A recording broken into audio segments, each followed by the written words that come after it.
First World War.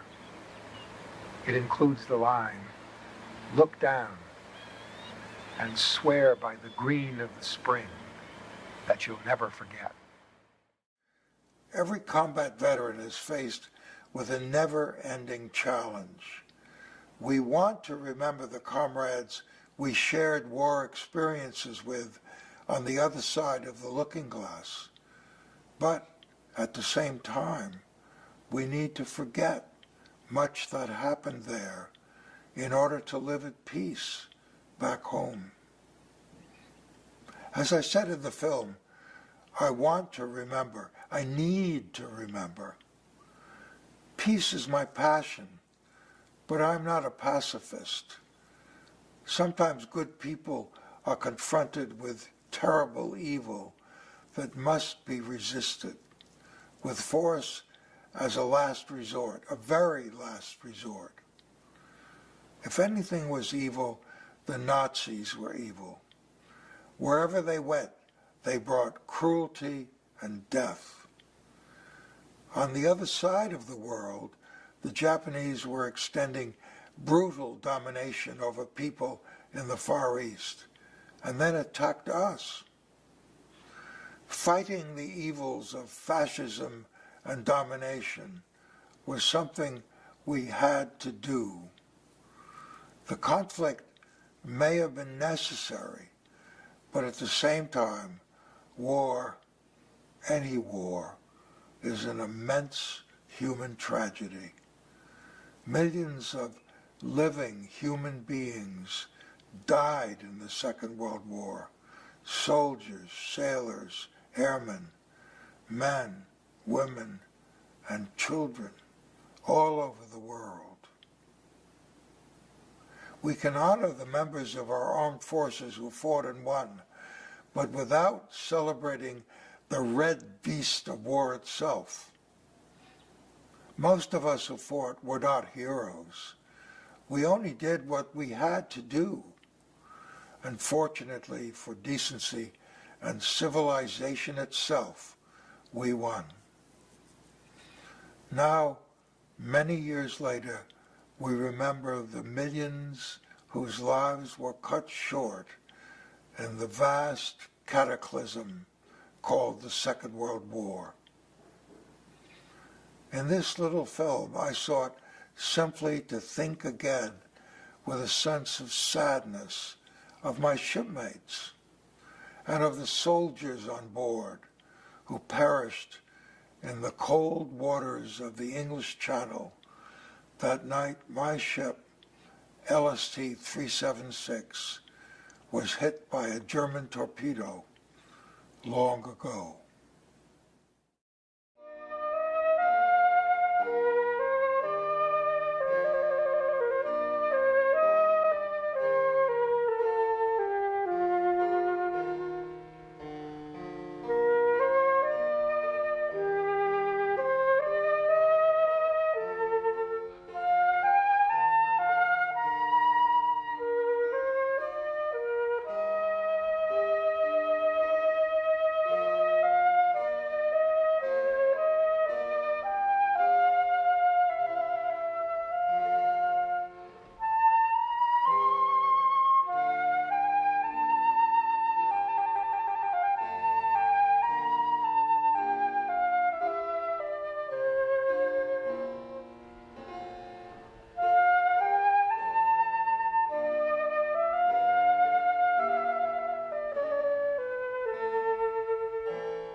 been with that particular crew before this happened?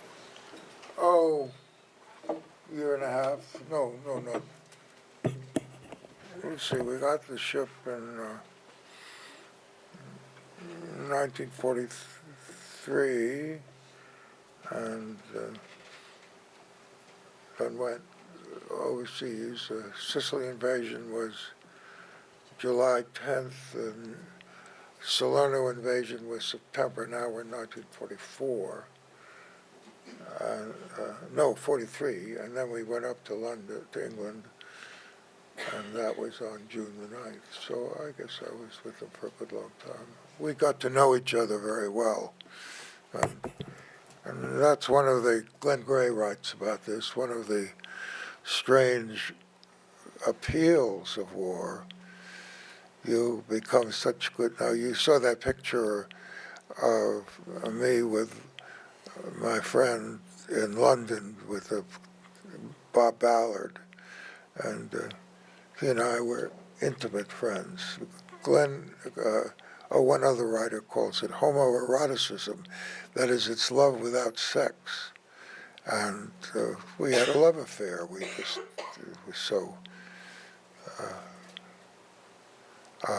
So that's what happens to you. It's one of the reasons why veterans look back at the war sometimes with a kind of nostalgia, because you're never as close to another man as you are in wartime in the face of danger and death with another person. It's extraordinary.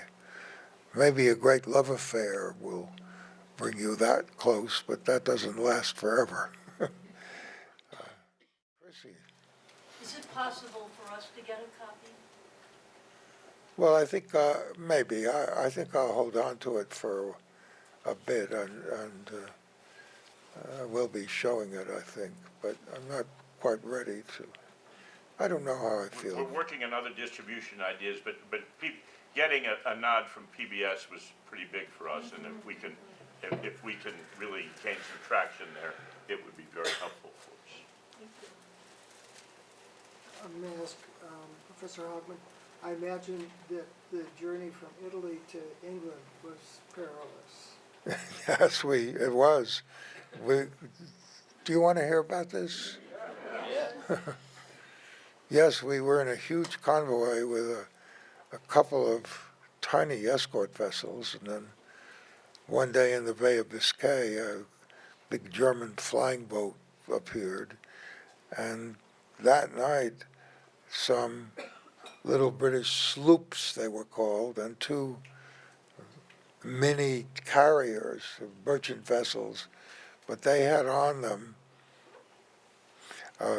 some old swordfish planes with radar, and when a U-boat pack came, they attacked them and sank a bunch, and we weren't hit. Our ship was the last ship in the right-hand column. We didn't feel good about that. And when I was officer of the deck, I kept the bow so close to the ship ahead, they once blinked back and said, "You are too close." See, you laugh about that, and it is, I'm amused by it too, but that's the trouble. You know, it really wasn't funny, and for us or the German sailors who were sunk in those U-boats. And then one day the carriers have disappeared. We were still 1,000 miles out, but then two great big RAF bombers appeared and circled, and we got there. But it was, I can see those things so clearly now. Any other? Yes, sir. Yes, ma'am. You mentioned all these sailors and soldiers were so very young. I think you were probably pretty young as well. Well, I'm sorry, I didn't hear that one. You were young as well. I was young, yes, I was young. I think when the ship was sunk, I was 22. I'm a former young person.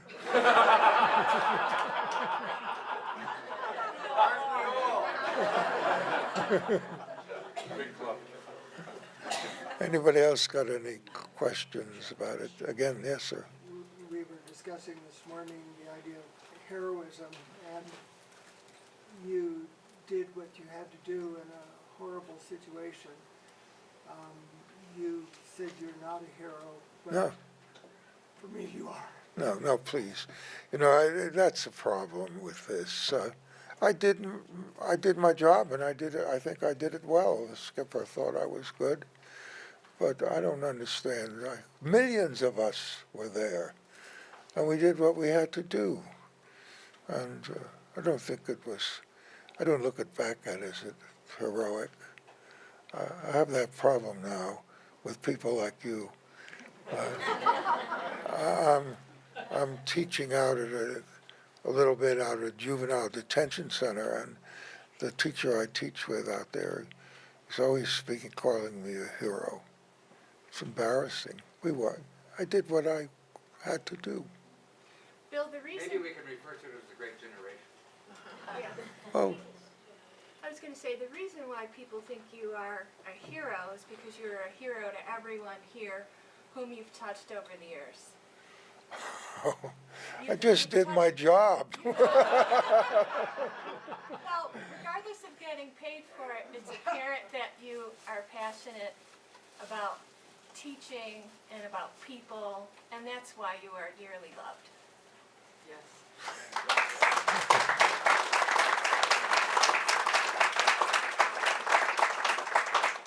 Well, I had a lifelong love affair with you, Tigers. Sometimes I thought of it as a fountain of youth to be able to go into class and teach those bright-faced young people. Anybody got any other points? Way back? Did doing this project help you deal with your demons? Yes. Now, I'm glad you asked that question. For many years, I never spoke about the war. In fact, some alums who came back later and found out about this said, "We never knew you were in the war." I couldn't talk about it. I didn't want to talk about it. I got this from a British poet who was killed at Normandy. He said, going into battle is like going through the looking glass into a different world that has very little to do with this world. And when I came home, I couldn't talk about it. I talked about it with, I was married when I was in college before the war. How am I supposed to talk with my young and beautiful wife with a baby about this, about landing at Salerno, where we put a British group on a beach with a Panzer division waiting for them? How am I supposed to describe that? What language would I use? There isn't exactly any language that you can use.